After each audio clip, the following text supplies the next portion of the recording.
Howdy, folks. The Halcorex here. Welcome to episode 23 of Thoughts from the Intersphere. And today, as the title says, we're going to be talking about the Banshee. The Howling Banshee, the 95-ton assault mech. Yeah. Okay. This is the 3E version that we're going to talk about first. And what are we going to say about the 3E? Well, let's just go into it real quick here.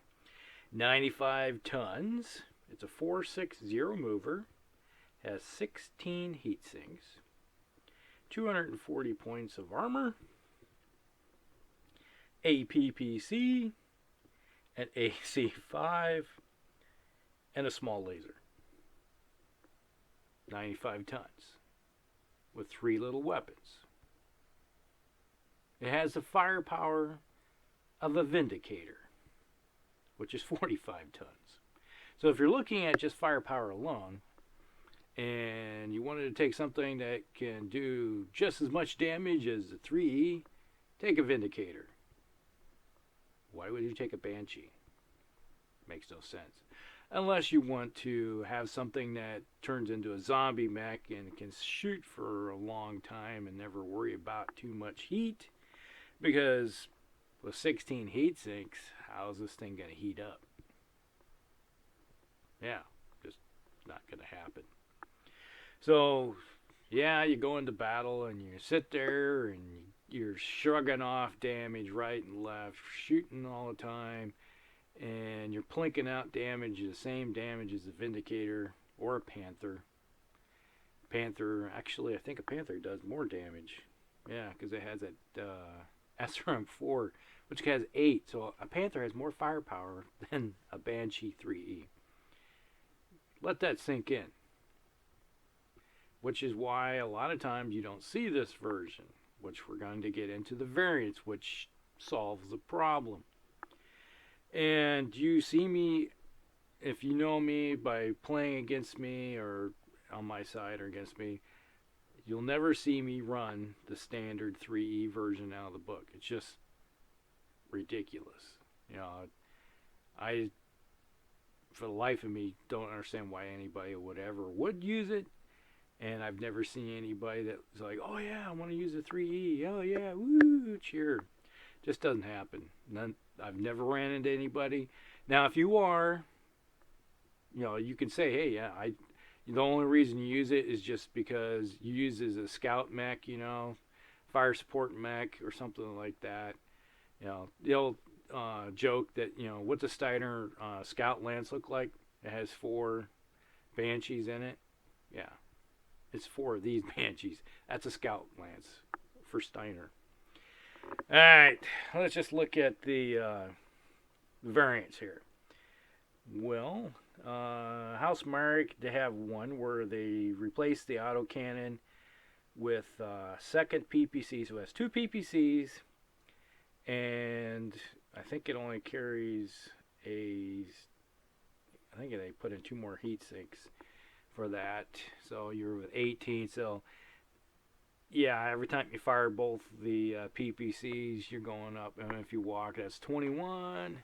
So you go up 3. So basically, you're one turn, you fire both of them. Next turn, you fire 1. Yeah, that's just okay. You know, so now you really have the firepower of a Panther or a Vindicator for a turn or so. Actually, less. Now, another version, they get rid of, I think, both PPCs and put on an AC-20, or get rid of the autocannon and the PPC and just have an AC-20. So an AC-20 with a small laser. All right, yeah. Not a big fan of that idea either. So you're basically better off just running a Hunchback. Just to let you know there. That's just the way I look at it. I'd rather run a Hunchback with an AC-20 than the Banshee. Now, the one I always use, if I'm going to play a Banshee, this is the one I always is the 3S, the Banshee 3S, which is the Steiner version. Okay, what they do is House Steiner attempted to by adapting the power plant. Basically, what they do is they make it a 3-5 mover. They drop the power plant in it to a smaller one, which frees up, I think, like 25 tons of. And what they do with that is, where'd it go? All right.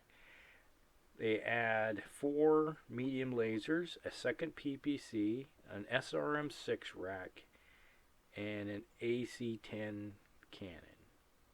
Alright, so you're running around with a Banshee that has 2 PPCs, an AC-10, 5 more heat sinks, 4 medium lasers, and 2 small lasers, if I remember right. Did they say adding a small one? Can't see. Well, anyway. So you got a 3-5 mover that has all that firepower, which is good.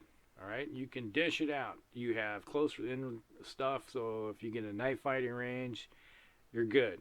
If you're at long range, you're good. Now, 21 heat sinks. You have 2 PPCs and a AC-10. If you fire those 3 weapons, you're going up 23.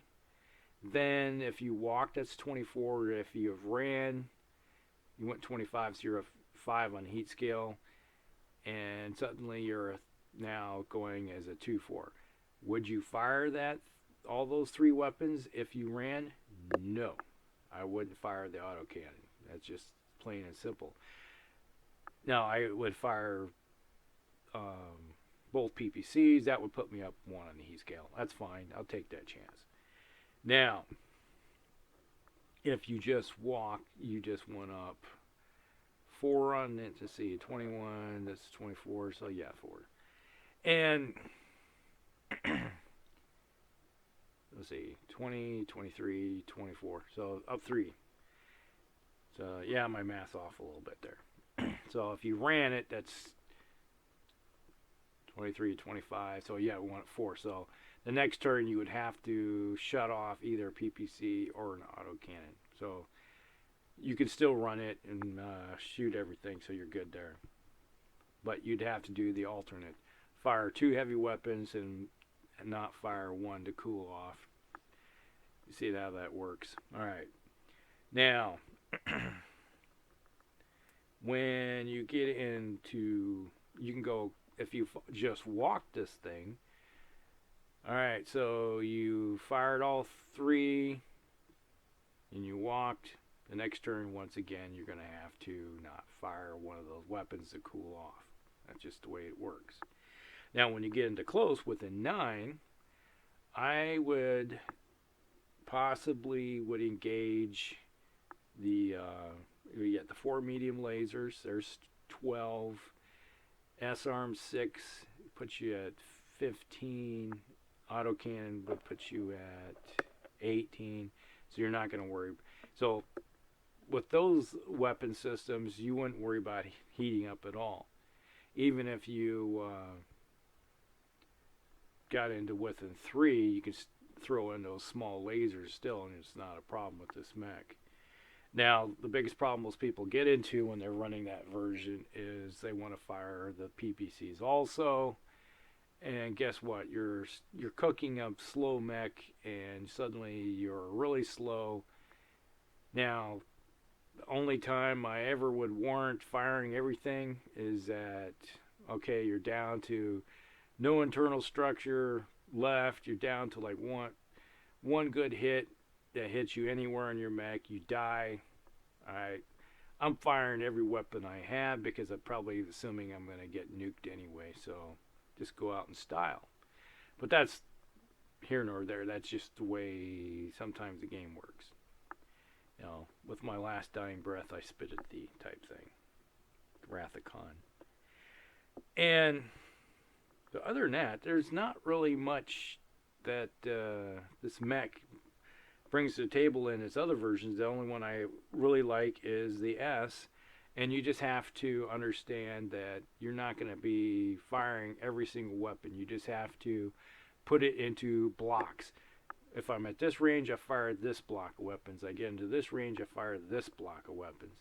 And ignore the other ones.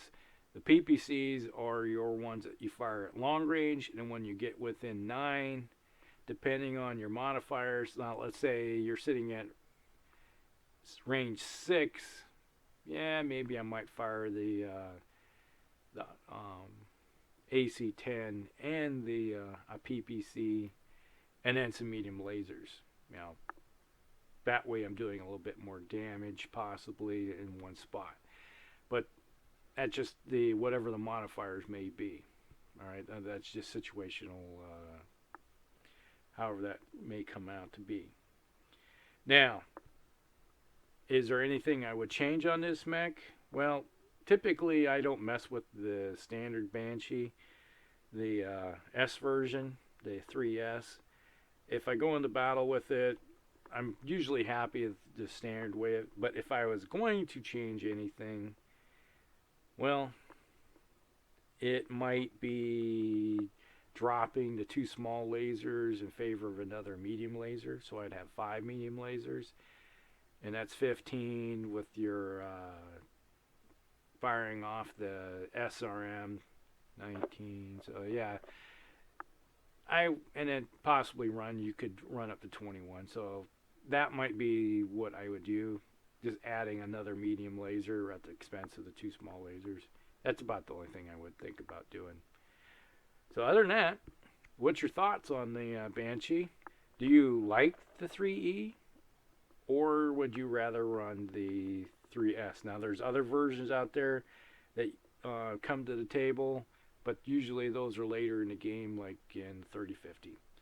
So, let me know. And your thoughts in the comments down below. Don't forget to subscribe. This is Hulk Ricks. You guys have a great day.